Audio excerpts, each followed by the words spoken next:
Day 171. 1 Kings chapter 22.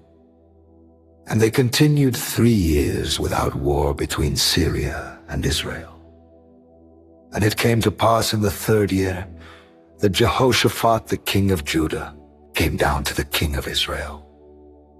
And the king of Israel said unto his servants, Know ye that Ramoth in Gilead is ours, and we be still, and take it not out of the hand of the king of Syria.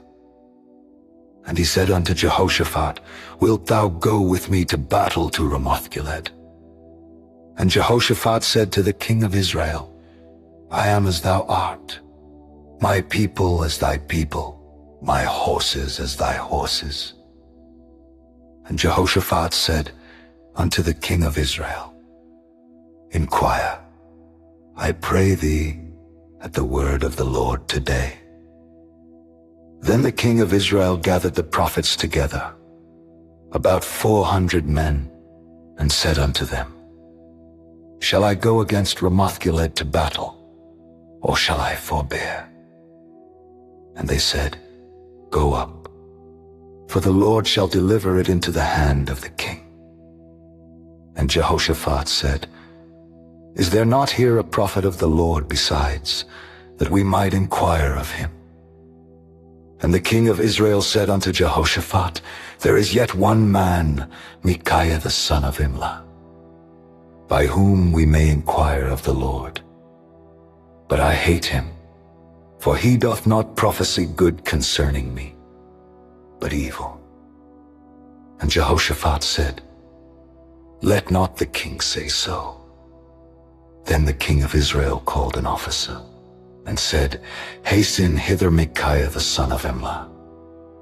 And the king of Israel and Jehoshaphat the king of Judah sat each on his throne, having put on their robes in a void place in the entrance of the gate of Samaria. And all the prophets prophesied before them. And Zedekiah the son of Chenaanah made him horns of iron. And he said, Thus saith the Lord, With these shalt thou push the Syrians, until thou have consumed them. And all the prophets prophesied so, saying, Go up to Ramoth-Gilead, and prosper, for the Lord shall deliver it into the king's hand. And the messenger that was gone to call Micaiah spake unto him, saying, Behold now, the words of the prophets declare good unto the king with one mouth. Let thy word, I pray thee, be like the word of one of them, and speak that which is good. And Micaiah said, As the Lord liveth, what the Lord saith unto me, that will I speak. So he came to the king. And the king said unto him, Micaiah, Shall we go against Ramoth-Gilead to battle, or shall we forbear? And he answered him, Go and prosper, for the Lord shall deliver it into the hand of the king. And the king said unto him, How many times shall I adjure thee that thou tell me nothing, but that which is true in the name of the Lord? And he said, I saw all Israel scattered upon the hills, as sheep that have not a shepherd. And the Lord said, These have no master. Let them return every man to his house in peace. And the king of Israel said unto Jehoshaphat, Did I not tell thee that he would prophesy no good concerning me, but evil? And he said, Hear thou therefore the word of the Lord. I saw the Lord sitting on his throne, and all the host of heaven standing by him on his right hand and on his left. And the Lord said, Who shall persuade Ahab, that he may go up and fall at Ramoth-Gilead? And one said on this manner, and another said on that manner. And there came forth a spirit, and stood before the Lord, and said, I will persuade him. And the Lord said unto him, Wherewith? And he said, I will go forth, and I will be a lying spirit in the mouth of all his prophets. And he said, Thou shalt persuade him. and prevail also. Go forth and do so. Now therefore, behold, the Lord hath put a lying spirit in the mouth of all these thy prophets, and the Lord hath spoken evil concerning thee. But Zedekiah the son of Chenaanah went near, and smote Micaiah on the cheek, and said, Which way went the Spirit of the Lord from me to speak unto thee? And Micaiah said, Behold, thou shalt see in that day, when thou shalt go into an inner chamber, to hide thyself. And the king of Israel said, Take Micaiah, and carry him back unto Ammon the governor of the city, and to Joash the king's son, and say, Thus saith the king, Put this fellow in the prison, and feed him with bread of affliction, and with water of affliction, until I come in peace. And Micaiah said, If thou return at all in peace, the Lord hath not spoken by me. And he said, Hearken, O people, every one of you. So the king of Israel and Jehoshaphat the king of Judah went up to Ramoth-Gilead. And the king of Israel said unto Jehoshaphat, I will disguise myself, and enter into the battle. But put thou on thy robes. And the king of Israel disguised himself, and went into the battle. But the king of Syria commanded his 30, and 2 captains that had rule over his chariots, saying, Fight neither with small nor great, save only with the king of Israel. And it came to pass, when the captains of the chariots saw Jehoshaphat, that they said, Surely it is the king of Israel. And they turned aside to fight against him. And Jehoshaphat cried out. And it came to pass, when the captains of the chariots saw that it was not the king of Israel, that they turned back from pursuing him. And a certain man drew a bow at a venture, and smote the king of Israel between the joints of the harness. Wherefore he said unto the driver of his chariot, Turn thine hand, and carry me out of the host, for I am wounded. And the battle increased that day. And the king was stayed up in his chariot against the Syrians, and died at even. And the blood ran out of the wound into the midst of the chariot. And there went a proclamation throughout the host about the going down of the sun, saying, Every man to his city, and every man to his own country. So the king died and was brought to Samaria. And they buried the king in Samaria, and one washed the chariot in the pool of Samaria. And the dogs licked up his blood, and they washed his armor, according unto the word of the Lord which he spake. Now the rest of the acts of Ahab, and all that he did, and the ivory house which he made, and all the cities that he built, are they not written in the book of the chronicles of the kings of Israel? So Ahab slept with his fathers, and Ahaziah his son reigned in his stead.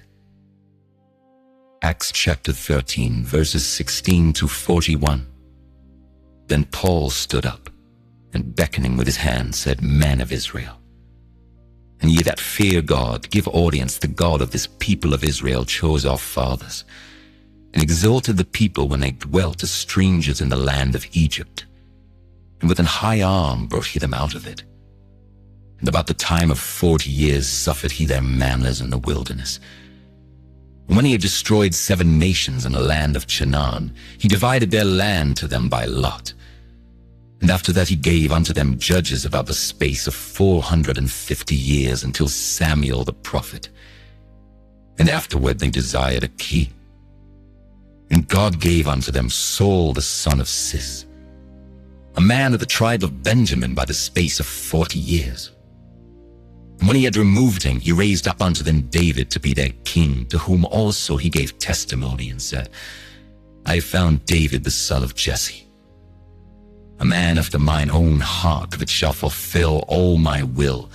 Of this man's seed hath God, according to his promise, raised unto Israel a Savior, Jesus, When John had first preached before his coming the baptism of repentance to all the people of Israel. And as John fulfilled his course, he said, Whom think ye that I am? I am, love he. But, behold, there cometh one after me, whose shoes of his feet I am not worthy to loose. Men and brethren, children of the stock of Abraham, and whosoever among you feareth God, to you is the word of the salvation sent for they that dwell at Jerusalem, and their rulers, because they knew him not, nor yet the voices of the prophets which are read every Sabbath day. They have fulfilled them in condemning him. And though they found no cause of death in him, yet desired they Pilate that he should be slain. And when they had fulfilled all that was written of him, they took him down from the tree and laid him in a sepulchre. But God raised him from the dead. And you have seen many days of them which came up with him from Galilee to Jerusalem, who are his witnesses unto the people. And we declare unto you glad tidings, how that the promise which was made unto the fathers, God hath fulfilled the same unto us their children, and that he hath raised up Jesus again, as it is also written in the 2nd Psalm, Thou art my son, this day have I begotten thee.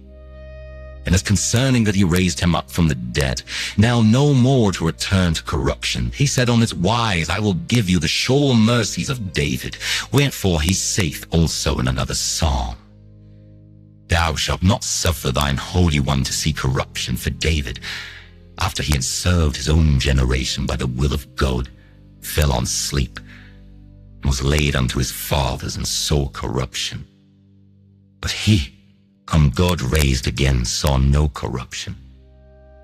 Be it known unto you, therefore, men and brethren, that through this man is preached unto you the forgiveness of sins, and by him all that believe are justified from all things from which ye could not be justified by the law of Moses. Beware, therefore, lest it come upon you, which is spoken of in the prophets. Behold, he despises, and wonder, and perish. For I work a work in your days, a work which ye shall in no wise believe, though a man declare it unto you. Psalm 138. I will praise thee with my whole heart. Before the gods will I sing praise unto thee. I will worship toward thy holy temple, and praise thy name for thy loving kindness and for thy truth. For thou hast magnified thy word above all thy name. In the day when I cried, thou answeredst me, and strengthenedst me with strength in my soul. All the kings of the earth shall praise thee, O Lord, when they hear the words of thy mouth. Yea, they shall sing in the ways of the Lord. For great is the glory of the Lord. Though the Lord be high, yet hath he respect unto the lowly.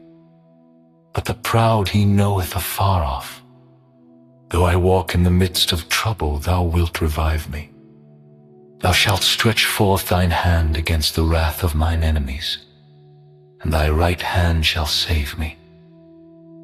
The Lord will perfect that which concerneth me. Thy mercy, O Lord, endureth forever. Forsake not the works of thine own hands.